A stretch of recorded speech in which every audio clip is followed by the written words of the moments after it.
ഇടത് സ്ഥാനാർത്ഥി തോമസ് ഐസക്കിനെ തള്ളി സെബാസ്റ്റ്യൻ കുളത്തിങ്കൽ MLA.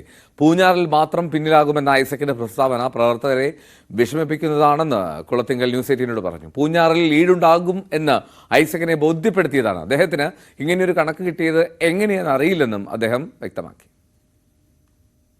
ലോക്സഭാ മണ്ഡലത്തിലെ തെരഞ്ഞെടുപ്പുമായി ബന്ധപ്പെട്ടാണ് സ്ഥാനാർത്ഥിയായ ഡോക്ടർ TM തോമസ് ഐസക്കിന്റെ വാദങ്ങൾ തള്ളി ഇടതുപക്ഷ MLA കൂടിയായ സെബാസ്റ്റ്യൻ കുളത്തിങ്കൽ രംഗത്ത് വരുന്നത്. പ്രത്യേകിച്ച് പൂഞ്ഞാറിൽ മാത്രം പിന്നിൽ പോകും എന്നതായിരുന്നു ഈ തോമസ് ഐസക്ക് പറഞ്ഞത്. ഈ വാദത്തെ അദ്ദേഹം പൂർണ്ണമായും തള്ളുകയാണ്. പൂഞ്ഞാറിൽ മുന്നോട്ട് പോകും. മാത്രമല്ല, തെരഞ്ഞെടുപ്പിന് പിന്നാലെ ഐസക്കിനെ ഈ പൂഞ്ഞാറിലെ കണക്കുകൾ ബോധ്യപ്പെടുത്തിയതാണ്. പിന്നെ എവിടെ നിന്നാണ് പൂഞ്ഞാറിൽ പിന്നോട്ട് പോകുമെന്നൊരു നിഗമനത്തിലേക്ക് അദ്ദേഹം എത്തിയതെന്ന് കുളത്തിങ്കൽ ചോദിക്കുകയാണ്. ഞങ്ങൾ തമ്മിൽ അന്ന് പോളിംഗ് കഴിഞ്ഞ് അന്ന് വൈകുന്നേരം ഒരു 15 മിനിറ്റോളം സംസാരിക്കുകയും ഇവിടെ നമുക്ക് ഭൂരിപക്ഷം കിട്ടുമെന്ന് ഞാൻ അദ്ദേഹത്തോട് സൂചിപ്പിച്ചിരുന്നതാണ്. പക്ഷെ പിന്നീട് അതിന് ശേഷമാണ് അദ്ദേഹത്തിൻ്റെ മറിച്ചുള്ളൊരു സ്റ്റേറ്റ്മെൻറ്റ് വന്നത്.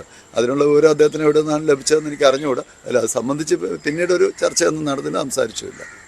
പ്രവർത്തകർക്കൊരു വിഷമം ഉണ്ടായി. കാരണം പിന്നെ അവർക്ക് വിഷമം ഉണ്ടായി, ഒരു ആശങ്കയും ഉണ്ടായി. പക്ഷേ ആ ആശങ്കയ്ക്ക് അടിസ്ഥാനമില്ലെന്ന് ഞാൻ അവരോട് വ്യക്തമാക്കിയിട്ടുണ്ട്. എന്തായാലും തെരഞ്ഞെടുപ്പ് പ്രചരണത്തിൽ രാപകലില്ലാതെ പണിയെടുത്ത ആളാണ് ഞാൻ. അതുകൊണ്ട് തന്നെ ജനങ്ങളുടെ പൾസ് അടക്കം കൃത്യമായി മനസ്സിലാക്കാൻ സാധിച്ചിട്ടുണ്ട് എന്നും കുളത്തിങ്കൽ പറയുന്നു.